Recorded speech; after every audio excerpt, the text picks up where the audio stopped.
ആൾക്കൂട്ടക്കൊല എന്ന വാക്കതിന് മതിയാവില്ല. ഇത് കൃത്യമായും ഒരു വംശീയാതിക്രമമാണ്. ഇതൊരു ബംഗ്ലാദേശിയായ മുസ്ലിം ആയിരിക്കും എന്ന ധാരണയിലാണ് ഈ പാവത്തെ കൊന്നിരിക്കുന്നത്. അതുകൊണ്ട് ഇതൊരു വംശീയ കൊലയാണ്, വംശീയാതിക്രമമാണ്.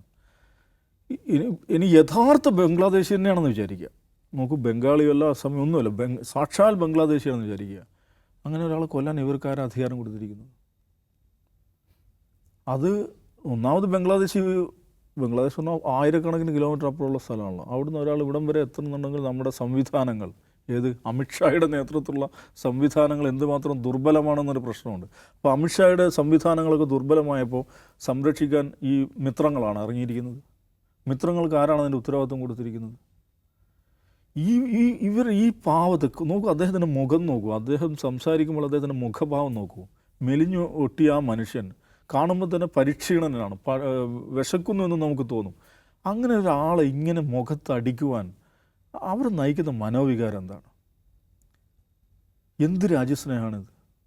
ഇത്രയും പരിക്ഷീണനായ ഒരു മനുഷ്യനെ, നിസ്സഹായനായ ഒരു മനുഷ്യനെ ബംഗ്ലാദേശിയാണോ എന്ന് ചോദിച്ച് ഇടിക്കണമെങ്കിൽ ഇവരുടെ മാനസിക നില എന്താണ്? മാനവിക ബോധം എന്താണ്?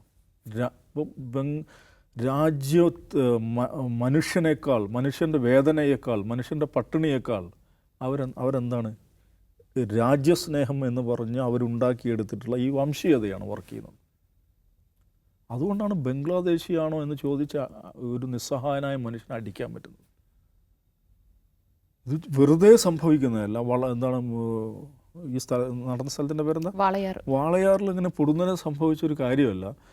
കാലങ്ങളായി ഇവരുണ്ടാക്കിക്കൊണ്ടിരിക്കുന്ന ഒരു എന്താ പറയുക, പ്രത്യേകതരം ചിന്താ പദ്ധതിയുണ്ട്.